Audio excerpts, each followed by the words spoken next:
ಅತಿಥಿಗಳೇ, ಊರಿನ ಗಣ್ಯ ನಾಗರಿಕರೇ, ಪೂಜ್ಯ ಗುರುಗಳೇ ಹಾಗೂ ನನ್ನ ಆತ್ಮೀಯ ಸಹೋದರ ಸಹೋದರಿಯರೇ, ಇಂದು ನಾನು ಸ್ವಾತಂತ್ರ್ಯ ದಿನಾಚರಣೆಯ ಬಗ್ಗೆ ಒಂದೆರಡು ಮಾತುಗಳನ್ನು ಹೇಳಲು ಬಯಸುತ್ತೇನೆ. ಸ್ವಾತಂತ್ರ್ಯವೇ ಸ್ವರ್ಗ ಎಂಬ ಮಾತಿದೆ. ಸ್ವಾತಂತ್ರ್ಯವೇ ಸ್ವರ್ಗ ಎಂದರೆ ಅದು ಸ್ವೇಚ್ಛೆಯ ಸ್ವರ್ಗವಲ್ಲ. ಒಂದು ದೇಶ ಸ್ವಾತಂತ್ರ್ಯ ಪಡೆದಿದೆ ಎಂದರೆ ನಾವು ನಮ್ಮ ಬಗ್ಗೆ, ನಮ್ಮವರ ಬಗ್ಗೆ, ನಮ್ಮ ನಾಡಿನ ಬಗ್ಗೆ ತಲೆ ಎತ್ತಿ ನಡೆಯುವಂತಿರಬೇಕು. ಎಲ್ಲರೂ ಒಂದು ಎಂಬ ಭಾವನೆ ಇರಬೇಕು. ನಾವೆಲ್ಲರೂ ಒಂದು ಕ್ಷಣ ಯೋಚನೆ ಮಾಡಬೇಕಿದೆ. ಭಾರತ ದೇಶಕ್ಕೆ ಸ್ವಾತಂತ್ರ್ಯ ಸಿಕ್ಕ ಮೇಲೆ ಭಾರತ ಸ್ವರ್ಗವಾಗಿದೆನಾ?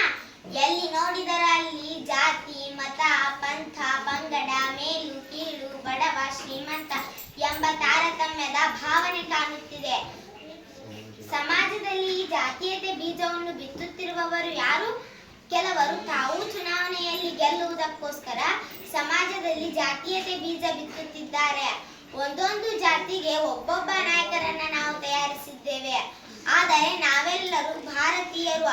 ಭಾರತ ಜಾತಿ ಧರ್ಮ ಅಂತ ನಮ್ಮಲ್ಲೇ ಬಡಿದಾಡಿಕೊಂಡಿದ್ದರೆ ದೇಶದ ಏಕತೆಗೆ ಧಕ್ಕೆ ಬರುತ್ತದೆ. ನಮ್ಮಲ್ಲಿ ಒಗ್ಗಟ್ಟಿಲ್ಲ ಅಂತ ಗೊತ್ತಾದ್ರೆ ಬೇರೆ ದೇಶದವರು ನಮ್ಮ ಮೇಲೆ ಆಕ್ರಮಣ ಮಾಡಿ ನಮ್ಮನ್ನು ಸುಲಭವಾಗಿ ಸೋಲಿಸಬಹುದು.